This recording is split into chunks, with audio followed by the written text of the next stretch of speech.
Boa noite, pessoal. Estamos mais uma vez aqui no grupo de estudo com hoje uma palestra da Márcia e do Rafael. Vão apresentar sobre segurança, as melhores práticas de segurança e identidade na cloud. Gostaria de parabenizar eles dois pela apresentação aí, de antecipado. Eu dei uma olhadinha aqui, já dei uma espiadinha antes aqui. E espero que vocês gostem, tá? Esse grupo aqui, ele conta com o apoio da OSCIT e da Atlas IA, tá? Então, a gente vai começar a fazer a palestra aí, os meninos podem já começar, se fiquem à vontade, se quiserem se apresentar, e eu vou desligar minha câmera aqui e mandem bala aí, pessoal.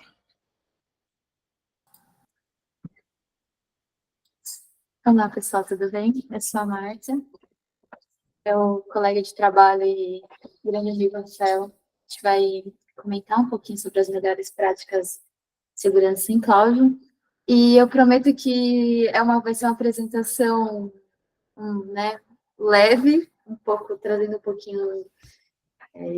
assim, o conteúdo vai ser bom, eu garanto, mas vai dar para dar umas risadinhas também. Descontraída, né? Vai ser uma apresentação bem leve, descontraída. Então, eu tentei fazer ali uma brincadeirinha entre segurança em nuvem e o debug perfeito para a sua aplicação, né? Então, corrija as falhas de identidade e evite o crash dos seus dados. Não sei se deu muito bem, muito certo, mas se tenta.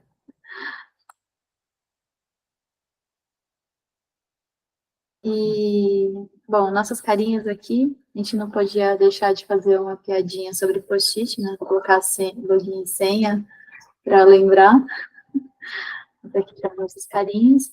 Eu e o Rafael, a gente trabalha no Hospital Sírio-Libanês. A gente não está aqui representando o hospital, então essa é uma apresentação que não tem relação com o hospital onde a gente trabalha, mas a gente está em um time que é de defesa cibernética, né? Então, em uma categoria, nós seríamos ali o Blue Team. E aí não dá para falar sobre a importância, assim, da segurança da informação se a gente não conseguir colocar algumas provas e dizer o porquê que é tão importante. Em 2023, a gente teve uma série de incidentes de segurança que tiveram repercussões na mídia, e temos, como podemos perceber aqui, diversas empresas que têm muito dinheiro, que fazem investimentos forte em segurança, empresas inclusive de segurança, como a Deloitte. Então, essas empresas, elas sofreram um ataque cibernético. Aqui no Brasil não foi diferente, a gente teve diversos ataques em 2023, em diversos ramos, em diversas áreas, time de futebol, partido político, Detran, Polícia Federal, para ninguém ficar assim de fora. Vamos dizer que foi até um pouco abrangente demais do que gostaríamos, né? É uma surpresa, não é uma surpresa, mas assim, a gente tem notado que o Brasil ele tem se tornado um alvo desses hackers. Em 2024, assim, no contexto mundial, não está sendo muito diferente. Infelizmente, esse site não atualizou desde março, mas podemos ver que temos empresas de segurança, temos empresas internacionais que têm muito caixa, têm muito investimento maciço, e a gente utiliza essas empresas, né? Então, assim, se a gente utiliza uma empresa de segurança que está sofrendo ataque, como que a gente consegue contornar um pouco a situação e tentar se manter um pouquinho mais blindado? Aqui está o contexto no Brasil. Palmeiras aqui de novo, não sei se tem palmeirense se não está nesse encontro, mas novamente ele foi atacado. E aí fica um ponto de atenção que, quando uma empresa ela é atacada, se ela não reforça a sua infraestrutura, a sua segurança, não corrige, possivelmente o mesmo grupo que já tem o acesso ali fácil de como ele ataca, como ele atacou, ele consegue atacar da mesma forma. Então, se uma empresa tem um ataque cibernético, ela precisa fortalecer a sua segurança, ela precisa corrigir as falhas, porque está exposto àquelas vulnerabilidades, né? E, então, a gente está falando, o contexto dessa apresentação é sobre segurança e sobre cloud. O que isso traz para a gente de ponto de atenção? A cloud, ela tem sido amplamente utilizada e é aquela coisa, uma vez utilizada, dificilmente, muito difícil, o pessoal vai voltar atrás com, por exemplo, on-premise. A cloud, ela acaba tendo muitas facilidades, a escalabilidade dela é muito boa, você consegue, você faz por botões, coisas que no on-premise você tem que ter estrutura, você tem que cuidar muito bem de toda, sabe, da parte da infraestrutura, de servidor, de localização. E na cloud é muito fácil isso, é por botões, literalmente. E aí o Gartner, que ele é uma empresa de consultoria global que se especializa em pesquisa e análise de mercado, principalmente na área de tecnologia da informação, ele, em 2010, ele fez o seu primeiro quadrante mágico, que é uma ferramenta que utiliza para visualizar a posição competitiva de diferentes fornecedores de tecnologia, né, em determinado mercado. Aqui, nesse caso, a gente tem das soluções em nuvem. Então, em 2010, a gente tem temos diversas empresas que estavam ali começando na nuvem. Esses quadrantes, eles têm significados. Então, por exemplo, por nichos, né? Os líderes. O que ele entende como líder? Que são empresas que demonstram tanto uma visão abrangente do mercado, quanto uma forte capacidade de execução. Então, elas possuem uma ampla gama de serviços e uma base de clientes mais sólidas, né? Então, eles estão bem posicionados, inclusive, para seguir no futuro. A parte do nicho de visionários são empresas com uma visão que tendem a ser um pouco mais inovadoras e diferenciadas do mercado. Então, por mais que elas precisam ainda demonstrar uma capacidade de execução consistente, elas ainda estão investindo em novas tecnologias e modelos de negócio.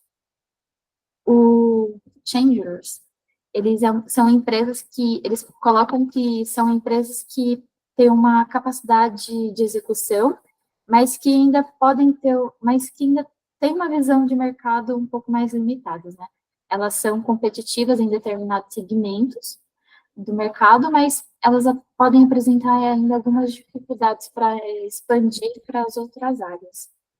E o último, Niche Players, eles colocam que são empresas que se concentram em nichos de mercados específicos, né? E aí elas oferecem soluções altamente especializadas. Então, em 2010, a gente tem esse contexto aqui.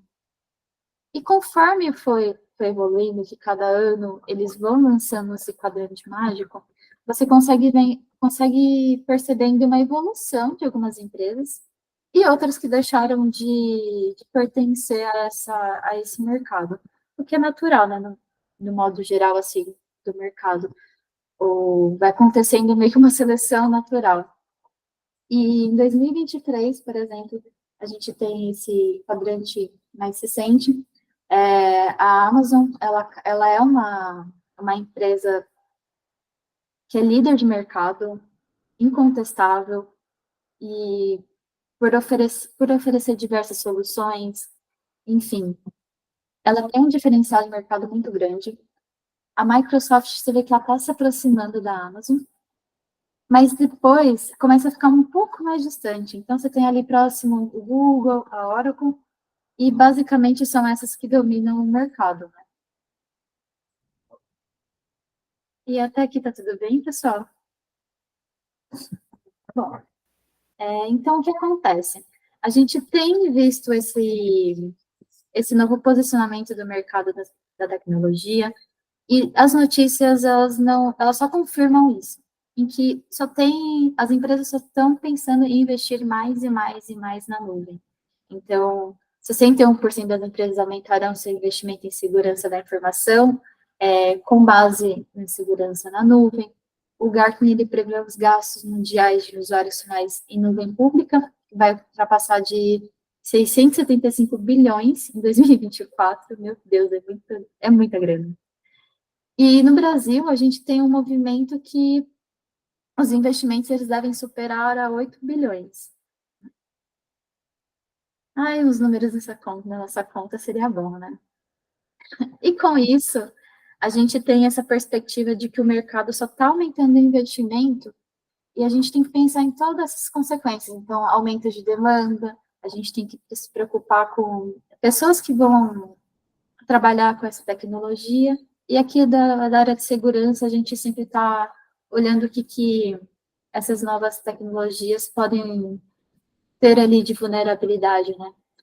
E a National Security Agency, ela colocou que a ameaça número 1 para as organizações na nuvem é a configuração incorreta. Então, a gente tem uma Mercedes que não está sabendo usar, né? A gente não está sabendo configurar.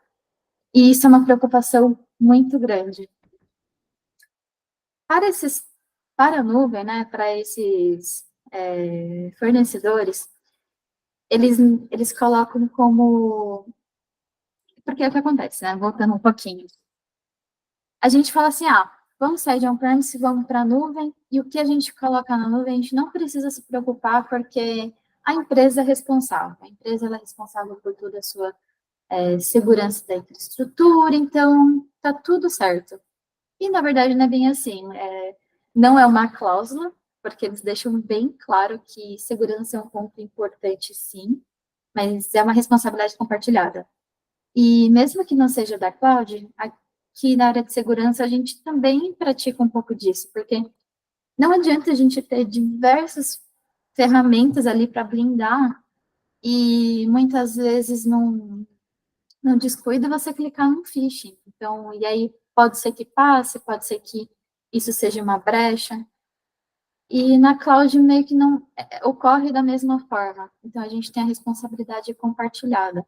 Isso independe do, como fala, do grande player aí que você contrata. Então, eu trouxe alguns exemplos, tá? Como não é o foco da apresentação, não vou entrar em detalhe o que isso significa, cada um, mas, basicamente, você é responsável no que você coloca na cloud. E as empresas são responsáveis pela cloud. Desculpa. Anteriormente, esse aqui é o quadro de responsabilidade compartilhada da AWS. Aqui temos da Microsoft Azure.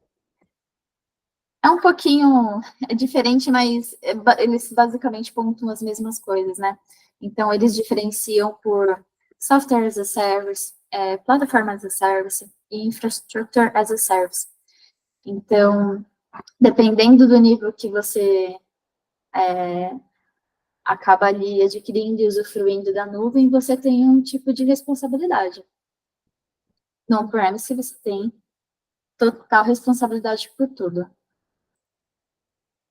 E aqui eu trouxe também da GCP, da Google. Tá? Também funciona no mesmo esqueminha. E aí, o nosso amigo Gartner, ele traz mais uma análise, né? Que assim, é impactante, né? São números muito altos. Então, o que acontece? Pela análise do Gartner, até 2025, daqui a poucos meses, 90% das organizações que não controlarem o uso da nuvem pública compartilharão os dados confidenciais de forma inadequada. E consegue ainda ser pior, sendo que até 2025, 99% das falhas de segurança da nuvem serão culpa do cliente. Então, quanto mais responsabilidade, quanto mais conhecimento, melhorar as configurações, a gente consegue reduzir esses impactos, né, que podem vir a acontecer. E aí, volta para a água. Então, o que acontece? Já temos notícias de que a má configuração na nuvem é um grande problema. Então, a configuração incorreta da nuvem é apontada como principal causa de incidentes de cibersegurança. Erro de configuração em nuvem é a ameaça de segurança mais significativa. Configuração errada ganha título de ameaça número 1 na nuvem. E a gente vai percebendo que as notícias são cada vez mais recorrentes desse mesmo tema. Então, A nuvem amadureceu muito tecnologicamente, mas ainda no mercado é visto ter uma imaturidade muito grande, né, nas configurações, na utilização. E isso é muito sério, é muito grave, porque os números não aumentam e só aumentam, né? Então, uma das grandes consequências e uma das piores consequências é a identidade comprometida. Fazer o gerenciamento de identidade na nuvem é algo primordial. Antes, as empresas, o foco delas era colocar tudo como posso dizer, era colocar tudo em produção. Então, só coloca produto em produção, vamos ser ágil. E hoje em dia foi visto que a segurança é P0 e você não pode simplesmente lançar um produto que não seja seguro, né? E aí uma das formas de minimizar isso é fazer um controle, um gerenciamento de identidade. Então, a gente ainda vê algumas notícias que não são tão agradáveis, como 75% das credenciais corporativas na nuvem pertencem a terceiros, estão ativas, mesmo não sendo mais utilizadas, né? Tem algumas notícias como hackers russos que estão conduzindo ataques de larga escala, com roubo de credencial. E roubo de credencial é um incidente de segurança muito, muito comum. Quem não quer ter uma credencial que você tem um acesso privilegiado para você fazer qualquer tipo de movimentação? Então, é uma coisa que parece ser muito básica. Eu sei que, por exemplo, decorar senhas muito extensas, senhas difíceis, é uma coisa que impacta ali um pouquinho no dia a dia, de, putz, não lembro da senha, tenho coisa mais importante para resolver, mas, por incrível que pareça, senha fraca, por exemplo, é uma das coisas que mais fácil de conseguir, né? Então, o que que acontece? O gerenciamento de identidade e acesso, ele inclui pessoas, processos e sistemas, né? E isso tudo é usado para gerenciar o acesso ao recurso da empresa, né?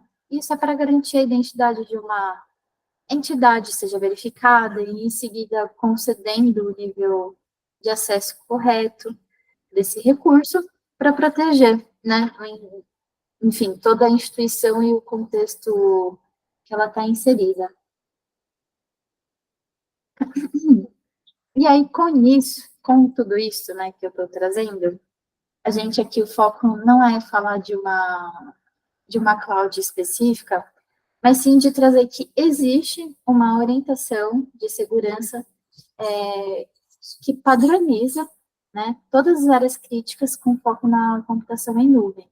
Isso independe. Todos esses padrões aqui, todos esses domínios, são aplicáveis em qualquer nuvem, né? E, basicamente, essa apresentação a gente está focando no domínio 12, que é gerenciamento de identidade e acesso.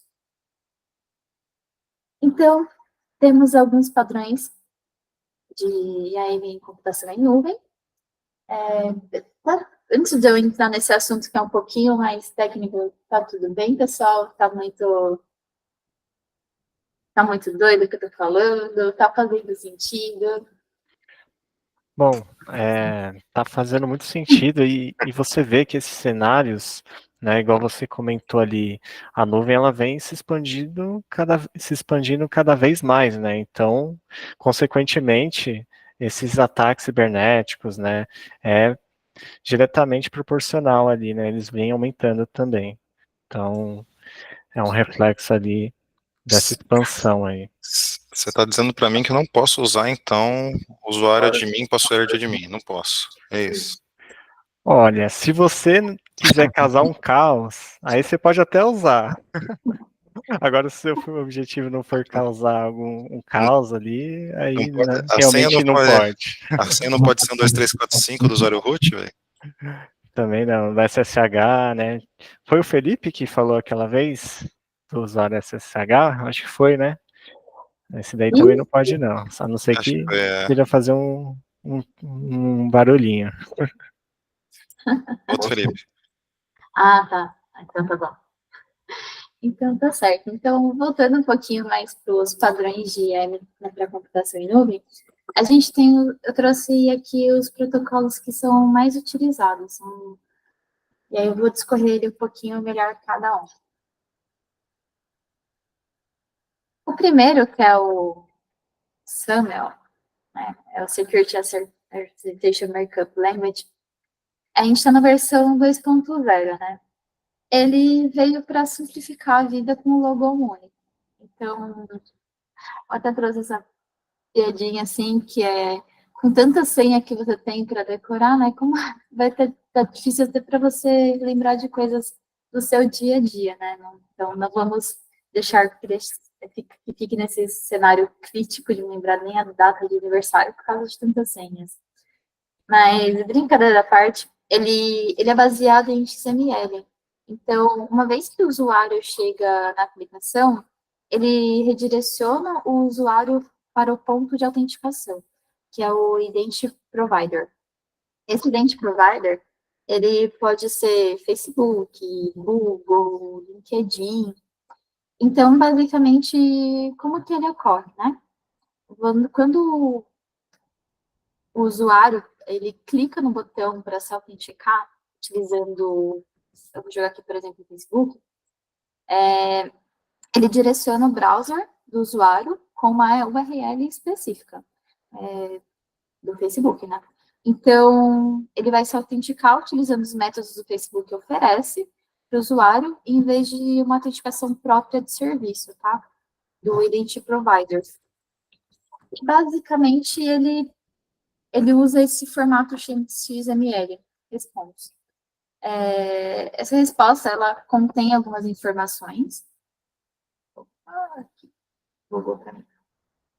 Ele contém algumas informações que vai servir de resposta.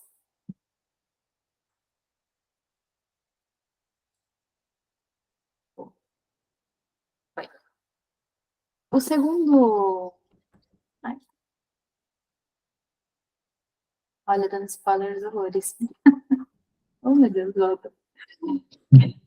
Então, o segundo protocolo de autenticação, que é o AUF, ele também está na sua versão 2.0, e a versão 1.0 ela já não está sendo utilizada. Ele utiliza diversas... Desculpa. Ele utiliza diversas autenticações de tela, como login do Google, também do Facebook, mas ele também é utilizado para proteção de APIs, tá? Então, o ALF, ele está por detrás de milhares de APIs que geram tokens de acesso e, enfim, é mais uma forma também de, além de, né, fazer todo esse processo de autenticação e autorização, ele também protege uma API. Então, basicamente, a gente tem 4 grandes papéis no ALF. Um é o Resource Owner, né, que é o dono, assim, praticamente é o dono, ou entidade, né, e aí ele é responsável por conceder o acesso, né, do recurso. Temos o Client, que é a aplicação que interage com o Resource Owner. Temos o Resource Server, que é, por exemplo, a API que está na pasta da internet, precisa de proteção de dados para conseguir o acesso ao conteúdo. Então, ele precisa de um token, né? E aí, basicamente, ele vai ser o responsável por autorizar. No caso do Authorization Server, ele é responsável por autenticar usuários, e aí ele vai emitir o token de acesso.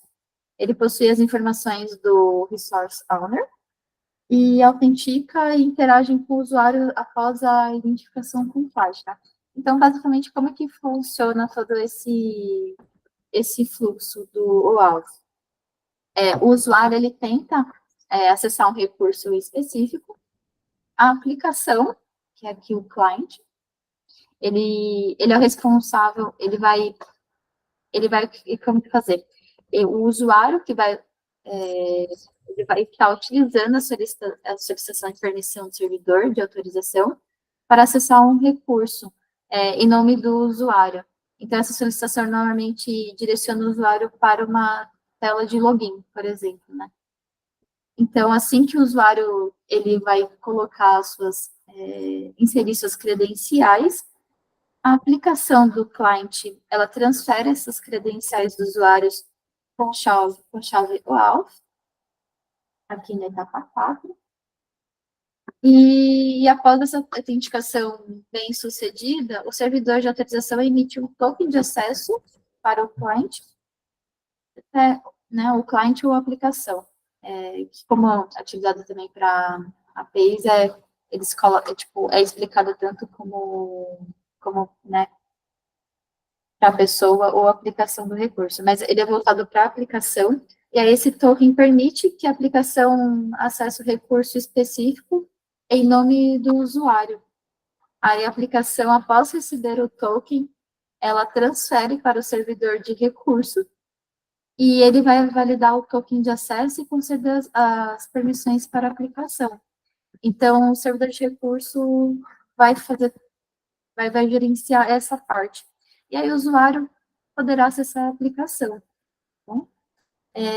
O Authorization Server, ele também é responsável pelo SSO, que centraliza as credenciais de acesso.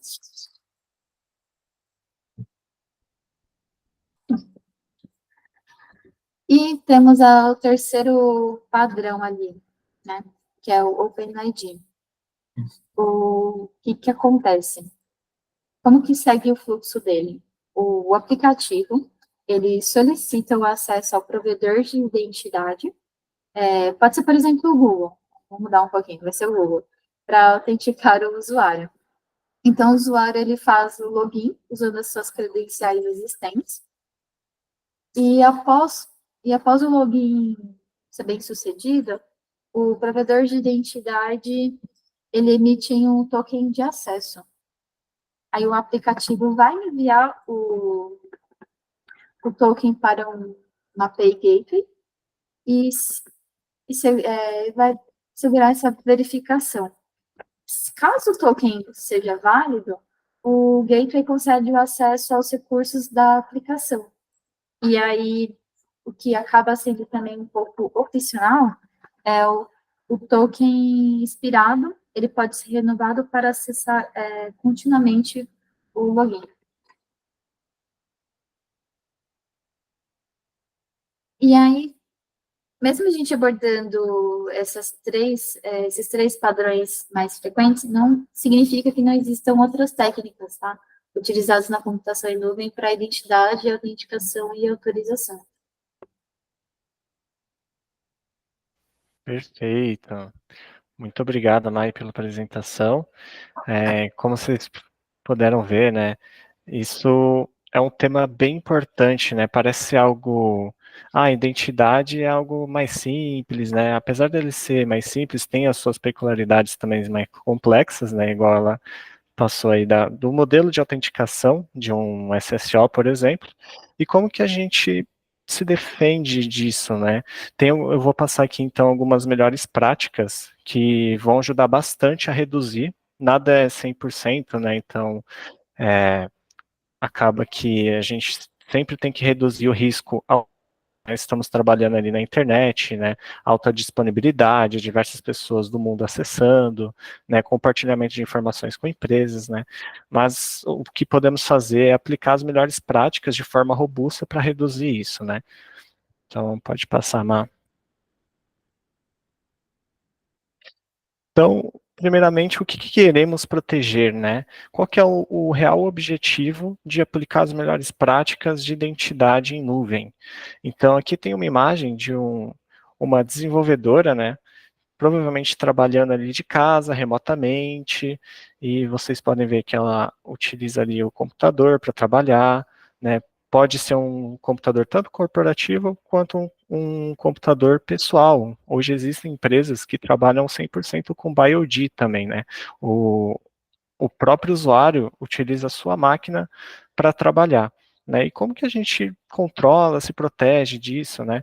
Temos que proteger aqui, então, o acesso do usuário, que é possível ser utilizado em qualquer lugar do mundo, qualquer dispositivo, né? Isso se não for segmentado, que eu vou falar um pouquinho mais à frente, né, pela empresa, mas precisamos proteger, então, a conta do usuário, os dados que ela acessa, né, quando ela faz autenticação, ela vai ter dados confidenciais, estratégicos da empresa, e além disso, também dependendo do nível de acesso que essa pessoa tem, por exemplo, uma desenvolvedora, ou se for alguém de infraestrutura, isso pode sim ser utilizado para impactar a empresa e acabar com o serviço dela, deixar indisponível o serviço da empresa, né? Então, os impactos são gigantescos, né, se caso não for seguido ali as melhores práticas, né, e acabar metido, por exemplo. Pode passar, Mar. Então, como evitar essa catástrofe, né? A gente tem sempre pensar o como, né? Então, vamos falar um pouquinho qual que é a primeira coisa que devemos fazer. Pode passar, Mar. É a política de acesso. Aí você fala, nossa, a política de acesso, por que a política é tão importante? E ela é uma das primeiras coisas que devem ser estabelecidas. Uma porque a questão de produtividade, então você já vai ter descrito ali como a empresa trabalha com as identidades dela, né? Então você vai ter um roteirinho ali. Questão de segurança, você vai ter as melhores práticas descritas ali, isso de acordo com a sua empresa atual. Cada empresa tem um modelo de trabalho diferente, umas utilizam máquinas pessoais, outras não, né? Uma tem um time específico para a gestão de acessos, né? E como que esse time de gestão de acessos pode trabalhar ali, né, com a questão da identidade em nuvem, né? Então, a política de acesso ela é muito importante, é uma das primeiras que vem ali a ser embasamento e também compartilhamento de conhecimento para a empresa, né? Os usuários eles precisam saber as responsabilidades deles e o que eles devem ou não fazer, né? Questão de com a utilização tanto dos dados da empresa quanto as credenciais dos usuários que foram disponibilizadas para eles, né? Então, uma boa política de segurança ela precisa ser educativa, né? Atualizada, sempre ter atualizações regulares e abordar esses tópicos relacionados tanto à questão do usuário, né, quais são as responsabilidades dele, quanto também as equipes de TI responsáveis ali a gerenciar a identidade, né, então isso precisa ser bem definido. Pode passar, Mar. Bom, falando um pouquinho agora sobre essa escala, a Má falou um pouquinho sobre como funciona a autenticação ali, né, de uma aplicação utilizando o SSO, e aqui o SSO, ele é uma ferramenta muito útil, né, apesar dele ser escalável na internet, isso pode trazer alguns riscos, você consegue acessar diversas aplicações utilizando uma única autenticação, né, chega daquilo de anotar senhas em post-its, né, ter várias senhas diferentes, né, então ele tem essa comodidade também, porque o usuário cuide apenas de uma senha, né, e acesse várias aplicações. Ele faz o compartilhamento de informações também e por um período determinado. Então, a empresa, né, que possui ali o acesso à nuvem e ela quer compartilhar algumas um fornecedor ou alguma outra empresa que presta serviço também, ela consegue, né? Isso gera ali uma facilidade tanto para a empresa quanto para os usuários. Pode passar, Mar. Só que com isso tem alguns desafios, né, que essa facilidade traz. Então, os desafios de provisionamento de identidades, armazenar identidades fora da empresa, né, e você também vai estar compartilhando informações com outras empresas, né. Isso é um risco também, por isso que deve ser muito bem pensado e planejado a aplicação de um SSO, com quem que você vai compartilhar as informações, com quem você vai estar prestando ali o serviço, né? E os serviços ele incluem sincronização de diretórios, federação e gerenciamento de credenciais móveis e controle de acesso. Então, um desafio também é você fazer o quê? Você vai fornecer ali o token de autenticação para essas aplicações, então você vai ter que se responsabilizar também pelo controle de acesso àquela aplicação, né? E você vai ter que ter a responsabilidade de configurar isso, disponibilizar e também resolver se acontecer algum tipo de incidente, tá? Pode passar. E quais os benefícios do SSO, né? Ele permite compartilhar as identidades, né, dando essa facilidade ao usuário, facilita a colaboração também entre empresas, e se implementado corretamente, né, tem esse detalhe, se ele oferece segurança sim e facilidade para os usuários, né? Se ele for bem configurado, né, com as melhores práticas, aplicando políticas de segurança, ele sim é algo seguro a ser realizado. Agora, se ele não for bem configurado, aí o problema, aí sim acontece o caos, né? Pode acontecer problemas como a Má apresentou ali. A má configuração, né, Rafa? Uma configuração, que é um dos maiores causadores de incidentes, né, em segurança hoje em cloud. Pode passar. Bom, agora vamos para alguma outra melhor prática, né?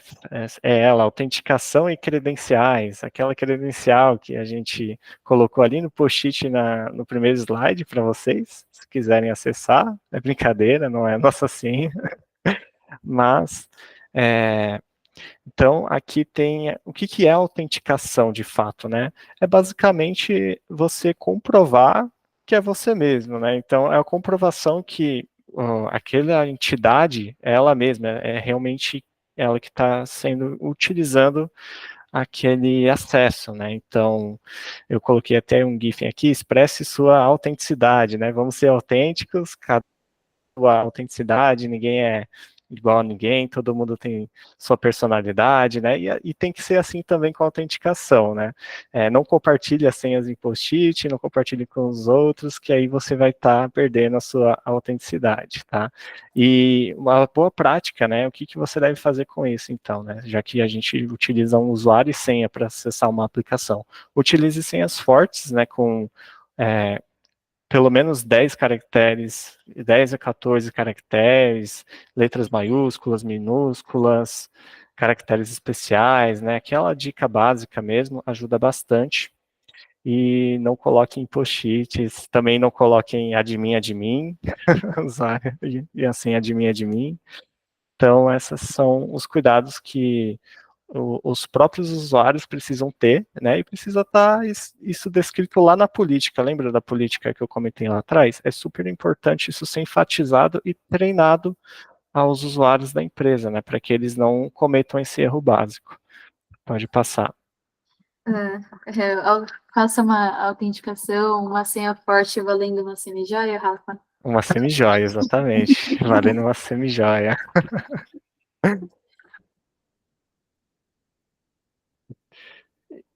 E aqui, quais são os impactos da autenticação na computação em nuvem, né? Cara, o acesso é pela internet, então qualquer um pode tentar acessar a sua conta, né? Se eles tentarem fazer um brute force, algo nesse sentido, se a sua senha for muito fraca, eles vão conseguir ter o acesso, né? E a perda de credenciais também, a Má mencionou ali sobre phishing, né? O phishing ele pode sim acabar induzindo o usuário a passar as credenciais dele sem que ele nem perceba, né?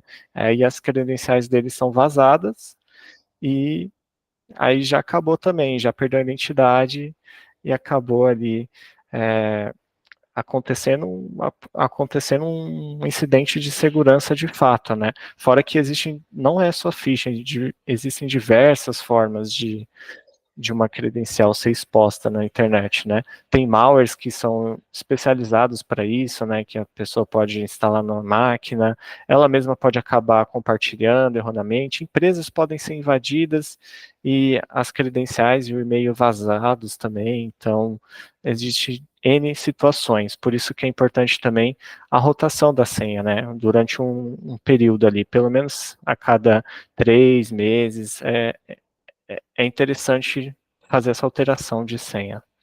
Pode passar. Altera a senha a cada 3 meses? Cada 3 meses, Além do semi-joia. Uma além uma semi-joia, sempre. Bom, e conforme eu comentei, né, seu usuário e senha não parece nada seguro, né? Qualquer um pode tentar fazer ali um brute force ou roubar essas credenciais. Então, como que fazemos para colocar uma camada a mais de segurança, né? Então, existe uma coisa chamada autenticação múltiplo fator, né? Ou MFA, que ele é crucial para reduzir as aquisições dessas contas, né? Então, depender apenas de senha para os serviços é de alto risco. Você precisa ter um duplo fator de autenticação ali para evitar que, se caso a sua senha seja comprometida, um atacante consiga utilizar ela, né? Vai ter uma segunda camada de segurança que ele vai precisar passar para conseguir acessar a sua conta. Geralmente, eu vou passar agora um pouquinho quais esses opções, né, de múltiplo fator que temos. Então, temos os hard tokens, né, que são dispositivos físicos mesmo, que eles trocam ali os códigos que você vai utilizar autenticação, né? Então, lembra daqueles dispositivos físicos mesmo do Banco Bradesco, né? Que a gente utiliza para acessar a conta, né? Que esses são os hard tokens. Temos os soft tokens, que são os aplicativos em software mesmo. Então, o Google Authenticator, o Microsoft Authenticator, que você utiliza um software mesmo no seu celular, no seu dispositivo móvel, para gerar esse código para você. E temos a biometria também, que são os identificadores biométricos. Então, facial, por exemplo, quando você vai desbloquear o seu, o seu computador, né? Então, esses são os 3 tipos de opções que temos. Pode passar, Ná. Bom, agora vamos falar um pouquinho sobre gerenciamento e segmentação de acesso, né? Coloquei aí os policiais, né, que aqui não é, aqui tem regras, né, então, e tem gente de olho ali, o que estamos fazendo, né, temos que seguir as regras, os xerifes da cidade.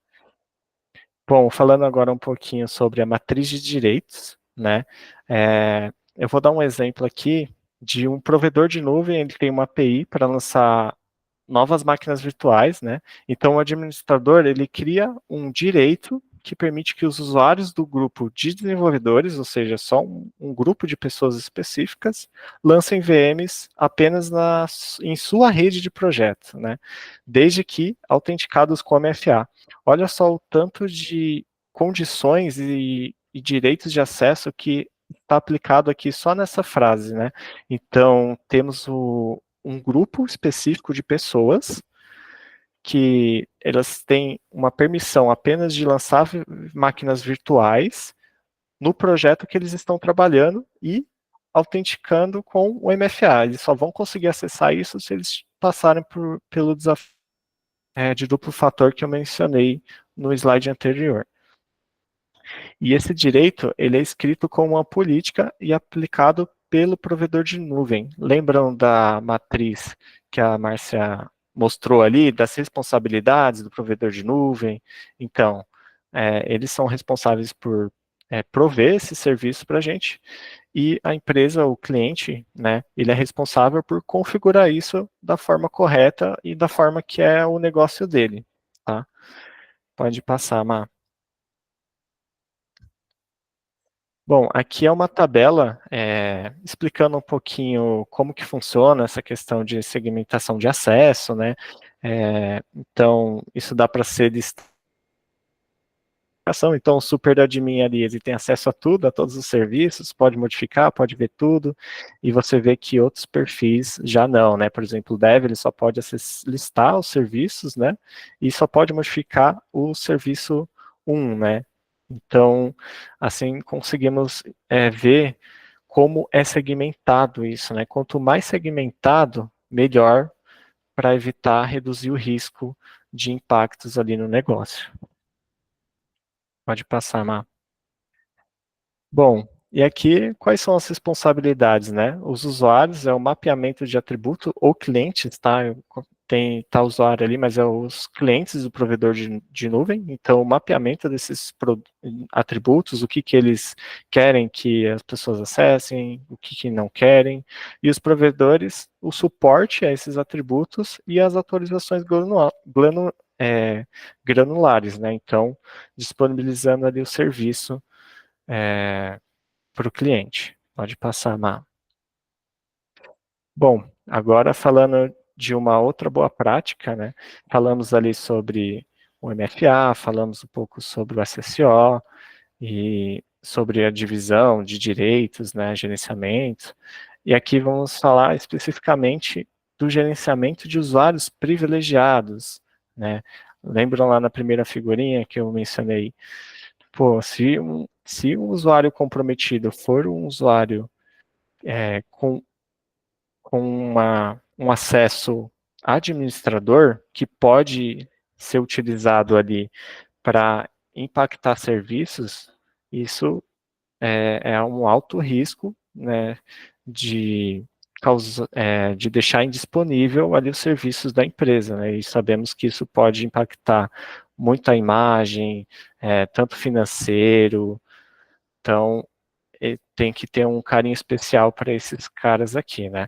No gerenciamento de usuários privilegiados, então, é necessário os requisitos de autenticação máxima, então é obrigado a ter MFA, é obrigado a ter segmentação, né? Visibilidade e controle é muito importante. O que esse usuário administrador geralmente costuma fazer e o que ele passou a fazer ali depois de um tempo, né? Será que ele não foi comprometido? Então precisa ter uma visibilidade do que ele, para o que ele é destinado a fazer, né? E o controle também sobre ele, tá? O sistema separado e controlado é o ideal, então podemos ter esse desenho aí de um cofre, né? Um cofre de senhas é uma boa alternativa para reduzir o risco desses usuários privilegiados que podem causar o caos ali na empresa. Pode passar, Má. Opa, temos uma última pergunta. Opa, pode falar. Você não tá vendo, né? Você falou. Opa, sumiu a sua voz. Tá me ouvindo agora? Agora sim. Você falou de visibilidade para desses usuários privilegiados. Isso é baseado em que, o Rafa? Tipo, é ferramenta, controle de log? Como que é isso, cara? Tipo, controle de acesso em tipo, registro mesmo de acesso do cara? Tipo, tem forma de fazer isso? Tem forma sim. Temos uma ferramenta que podemos utilizar para encaminhar logs, que é o CIEM, tá? Então, os logs de autenticação, geralmente ali do AD e de logs, agora que estamos falando em logs em nuvem, né? Também esses logs de autenticação podem ser enviados para essa ferramenta que é o CIEM, que é o gerenciamento de eventos mesmo, né? E lá ele faz a correlação desses eventos e inclusive gerar incidentes para que o time de segurança possa identificar e atuar, né, prontamente ali ao incidente, né. Então, vamos supor que um usuário administrador começou a ter diversas logs de falha ali, né. Isso se caracteriza um brute force, então o CIEM ele pode gerar esse incidente para o time de segurança e o time de segurança analisar e ver o que está acontecendo ali. Será que estamos tendo um ataque? Será que não? Né? Então, sim, é possível ver esses logs de autenticação, tá? Geralmente, os provedores de nuvem, eles já disponibilizam esses logs, tá? Então, tanto a AWS quanto o Azure, você vai ter uma interface lá, né, para quem é administrador de segurança, né, a ver essas informações, né? arriscadas, de onde está acessando, o IP, se é de qual país, né? Então, com essas informações, conseguimos responder prontamente ali, né? A um incidente de segurança, por exemplo. E só mais uma dúvida. O cara que vigia, né, o cara que está aí, você falou o cara de segurança que tem esse acesso para visualizar os logs, ele também é vigiado? Tipo, eu sei que a pergunta é meio, quem Faz vigia o sentido. vigilante, né? Mas tipo, pô, se o cara tem acesso a isso, o cara tá olhando ali, tipo, o que você tá fazendo, que você sabe, né? Então, Exato. isso é um problema ou tipo, ok, não, é alguém específico, a gente tem algum protocolo para isso? Porque tipo, a gente tá entrando, né? Sim. Uma ótima pergunta. E sim, ele tem que ser vigiado também, ele não é diferente. A diferença é que a gente sabe o comportamento padrão dele. Qual que é o comportamento padrão dele? Acessar ali e ver os logs, né? Fazer essa análise. Agora, se ele estiver fazendo alguma outra coisa suspeita, né? Também é vigiado e precisa ser. Por isso que precisa ser um time e não só uma pessoa, tá? Não é possível deixar apenas uma pessoa ali vendo os incidentes, né? Precisa ser um time especializado e também ele é vigiado com isso, tá? Tudo que ele faz na nuvem fica registrado também. Então, se precisar recolher esses logs e ver se foi feita alguma ação indevida, também é possível. O vigilante da comunitária, boa. Beleza, pode passar, Má. Bom, agora falamos bastante sobre ele, né, mas o monitoramento, né, então o nosso Big Brother aí está nos assistindo. Então o monitoramento ele é de extrema importância também, né, uma melhor prática que deve ser aplicada não só em identidades, né, mas em outros tipos de logs também de infraestrutura, enfim, mas o monitoramento, podemos criar os casos de uso, né, conforme esse que eu mencionei ali na dúvida do Kainan, né, vamos supor que um usuário desenvolvedor, ele não pode acessar um recurso específico, né, se ele acessar aquele recurso específico, gera um alerta para o time de segurança analisar o que pode estar acontecendo, né, e até mesmo para segmentação de acesso, né, vamos supor, não necessariamente é um atacante ali, mas será que aquele usuário deveria realmente ter um acesso? Será que ele não está com acesso permissível demais, né, então o monitoramento permite essa visualização também, tá? Então os riscos, né, com essa visibilidade, conseguimos traçar riscos a serem corrigidos e a reduzir a nossa superfície de ataque da empresa, né, evitando assim, reduzindo assim a probabilidade de ataques cibernéticos. A questão das anomalias, então os logs eles podem ser usados para anomalias, né? Um usuário geralmente ele acessa de uma forma, começou a acessar de outra, ele acessava de um IP de uma localidade, começou a acessar de um país totalmente diferente, em um curto período de tempo. Ele acessava sempre de um computador corporativo, se caso a empresa fornecer, né? Aí ele começou a acessar de um dispositivo pessoal, né? Então essas anomalias dão indícios e dicas que podemos utilizar para criar esses casos de uso, no SIEM, por exemplo, e gerar esses alertas de segurança para serem analisados. E o controle de acesso, né? Se estamos monitorando, também estamos controlando o acesso ali, né? Conseguimos segmentar mais ali os acessos, né, dos usuários. Bom, pode passar, Má. Opa, mandaram uma pergunta no chat. Já vi Dev aprontando release de ambiente produtivo sem Gmood porque tinha acesso. O time de segurança consegue pegar isso aí, hein? Top isso, cara. Você tá vendo? O cara aprovar uma atrás da outra, bicho. Sim. Aí eu vi que você falou ali do Felipe. Você já fez isso, Felipe? Não, não foi. Não foi o Felipe? Não. Ah, Mas depois... ele estava presente na época que isso acontecia. Não sei se ele lembra, se ele ficou sabendo, mas ele estava presente quando. entendi. Ele estava presente. Está sendo atacado. Mas beleza. Então, continuando aqui, e para finalizar, né, aplicação em todas as entidades. Se for uma empresa multi-cloud, ou ou híbrida, né, que tem uma infraestrutura on-premises também, essas melhores práticas devem ser aplicadas em todo lugar, né? Elas não servem somente para nuvem, servem também para on-premises. O que muda um pouco são as responsabilidades, né? Conforme a Márcia mostrou no primeiro slide, né, do provedor de nuvem, do cliente, e é isso.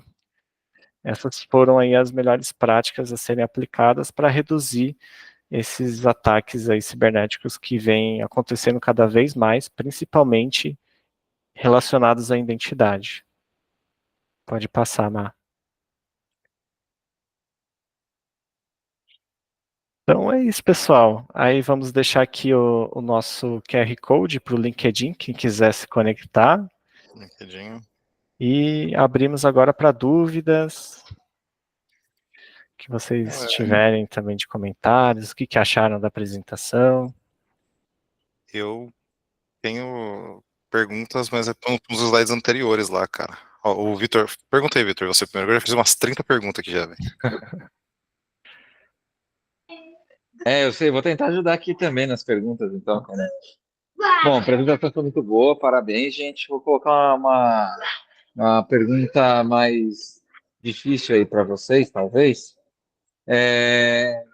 Na ótica de vocês, né? Quando a gente fala aí de segurança na cloud, a gente está falando aí de framework de responsabilidade compartilhada. Queria saber na ótica de vocês, quanto compartilhada, quanto vocês acham que tem que ficar na mão da segurança e quanto na responsabilidade do desenvolvedor? Forma de palestra. Olha, Gostei. essa pergunta é profunda e é bem pensada, né? Você quer falar sobre ela, Mar? Então, já achou comigo. Não tem problema, não. Fala a sua visão que eu falo a minha em seguida.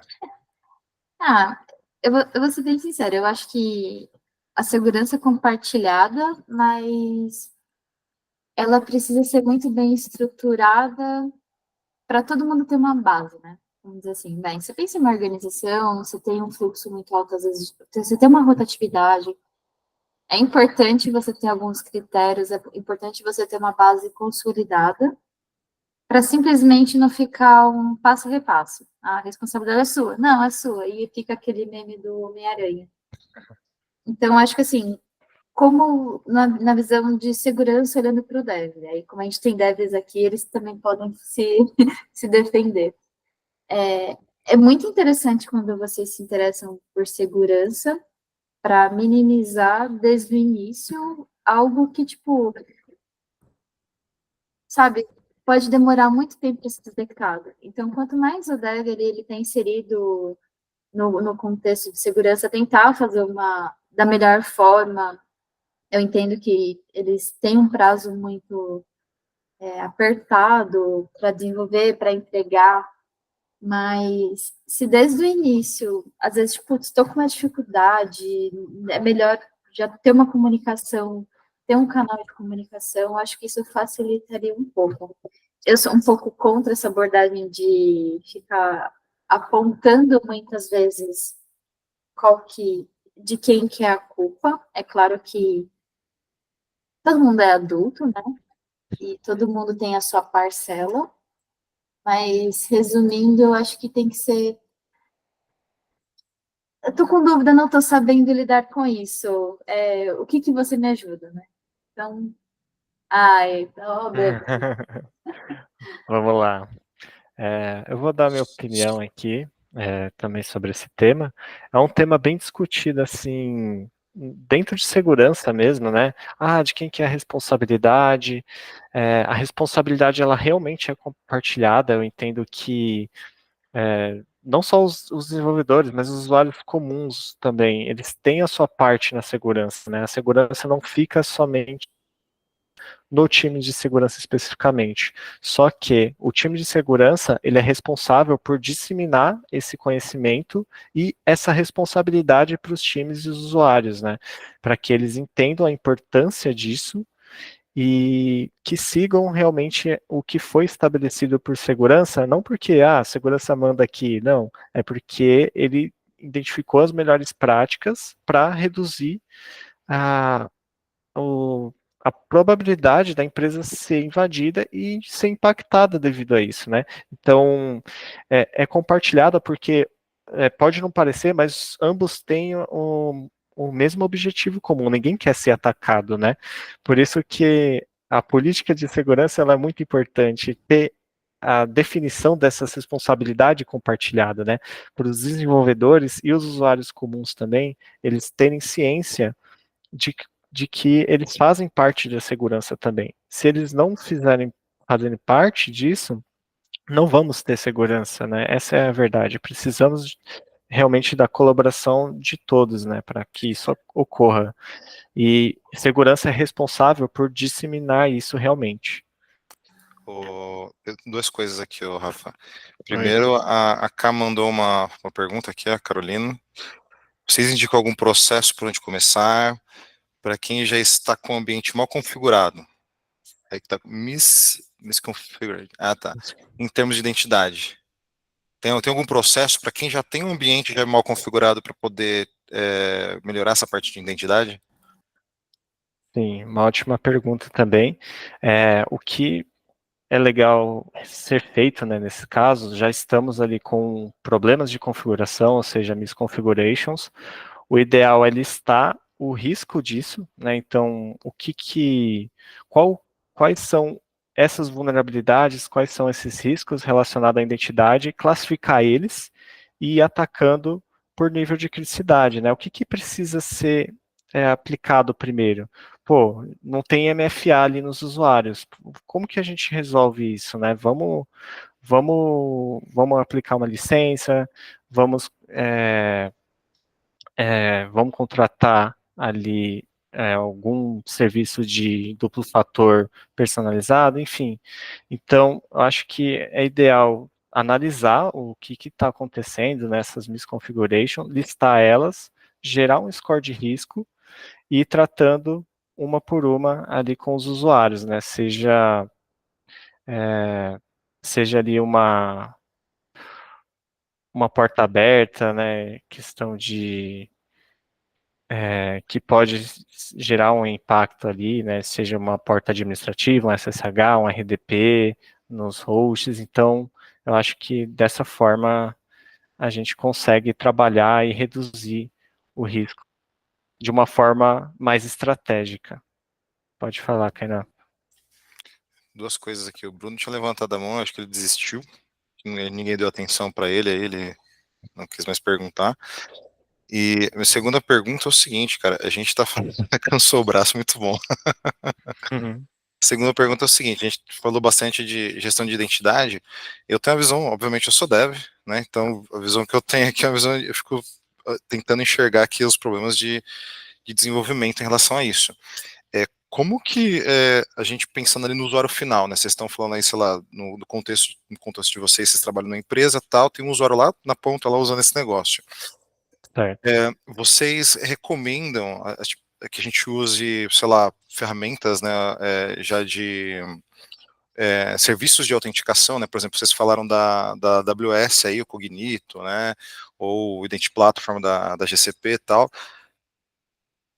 Isso é interessante usar, implementar, ou você fala assim, pô, cara, a gente está falando de identidade, vamos implementar uma parada de autenticação interna aqui com um sistema de permissionamento, autenticação, para a ferramenta final, não estou falando para dentro da empresa, né, para contexto interno, né, Sim. Topic Office, digo para o usuário final, o que tipo, a gente o que vocês recomendam? A gente falou muito de dicas ali de segurança para o usuário final, mas pensando no desenvolvimento, pensando no time interno ali que está desenvolvendo para o usuário final, isso é uma prática legal? Tipo, qual que é a ideia, né? A gente falou Sim.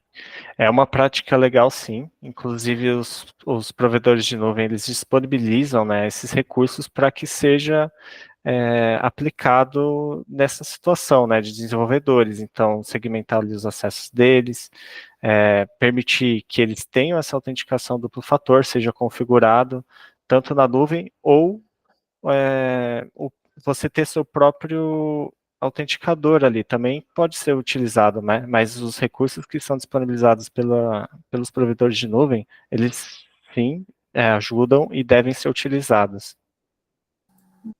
Até mesmo porque, assim, tem tem diversas ferramentas de segurança, e aí envolvendo um pouquinho a pergunta da Carol. Às vezes não é simplesmente só configurar, você tem que analisar todo o impacto que aquilo vai gerar. Então, você não pode simplesmente também parar um ambiente produtivo. Então, tem que fazer uma análise de impacto. Tem ferramentas que auxiliam tanto o usuário final como os colaboradores, mas, como posso dizer, a gente depende também dessa configuração correta. As ferramentas de segurança são caras, mas as que estão disponíveis aí no mercado também estão a nosso favor. Então, se você tem problema com senhas, não sei, fazer uma configuração de SSO que você consegue já acessar os aplicativos de uma maneira mais rápida, às vezes utilizar um cofre de senhas, enfim. Aí você também coloca na balança qual que vai ser o impacto daquilo, você deixar algo exposto, mas que seja mais fácil de acessar, ou que você leve o conhecimento e que essa pessoa consiga aprender o processo correto e seguro da melhor forma, né? Então, não sei, eu acho que é por esse lado.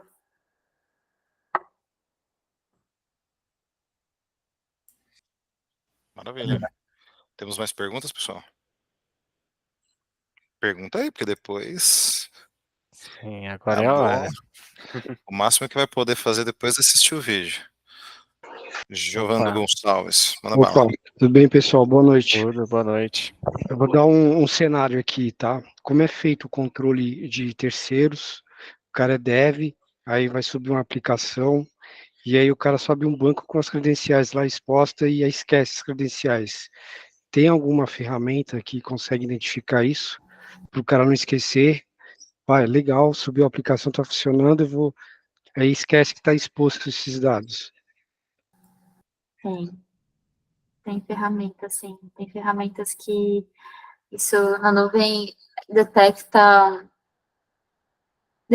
Mas aí tem dois pontos. Tem as ferramentas e tem automações que, por exemplo, previnem isso, tipo, que já barra ali na hora. Então, se tiver alguma senha, alguma coisa exposta ali, ele já nem deixa subir.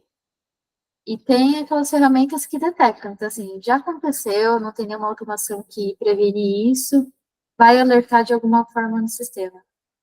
É complicado porque envolve dinheiro, né? Porque se você tem aquela ferramenta ali disposta no seu ambiente, e aí envolve também se está configurada corretamente nos ambientes, mas de cada provedor ali de nuvem tem sim.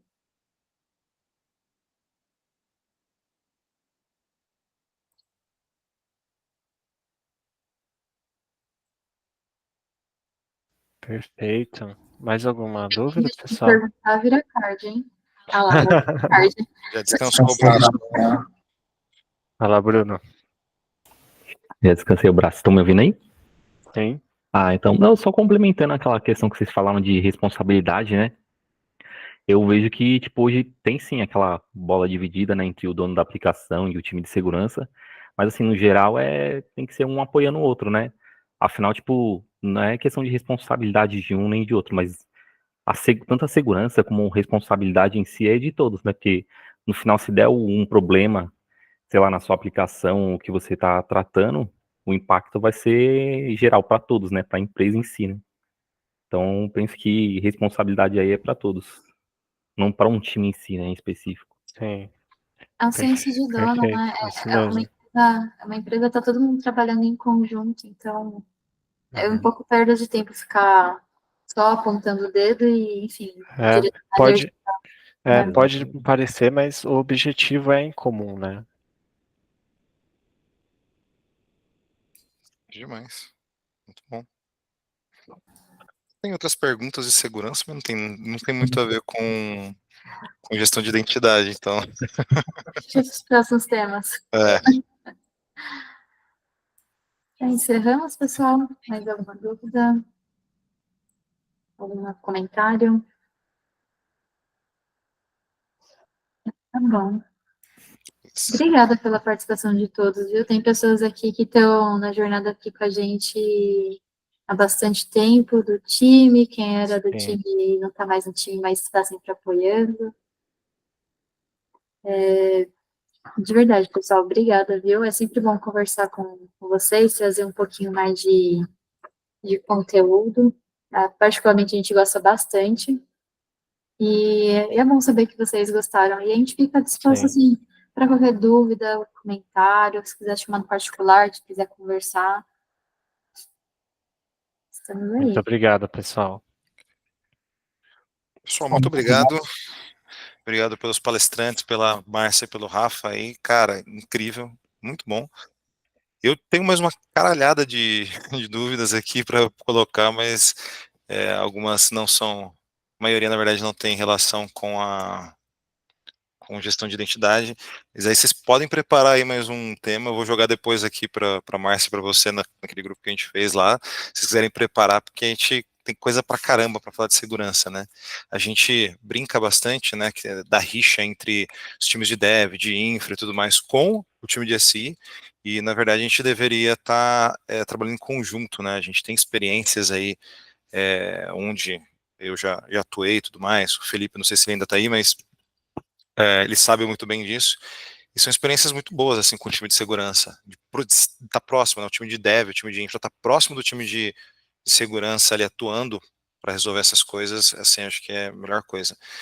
E então, eu juro para vocês que eu já vou pedir que já vou mandar no grupo alguns temas aqui para vocês prepararem, se vocês quiserem também, né? Mas mais uma apresentação para a gente. Segurança é um tema muito grande, é muito abrangente e acho que precisa de bastante cuidado e bastante separação aí, né? Se separe bastante temas que falem ali individualmente para que não fique também muito maçante. Eu achei que gestão de identidade ia ser um pouco mais rápida. Vou falar isso aqui, caramba, tem 57 tipos de autenticação, 40, sabe? Tem um monte de coisa. Então, é muita coisa e parabéns de verdade. Vocês estudaram pra caramba pra fazer isso, tenho certeza, porque olha, muito grande isso aí. Parabéns de novo, e é isso aí, pessoal. Obrigado. Se tiverem mais alguma dúvida, mandem aí, ou chamem eles no LinkedIn aí, fiquem à vontade, tá? E é isso aí. Obrigada, gente. Boa Muito noite. obrigado. Valeu, gente. Opa, Qualquer Tchau, dúvida, eu tchau, abro um pessoal. card para Boa vocês, hein? noite.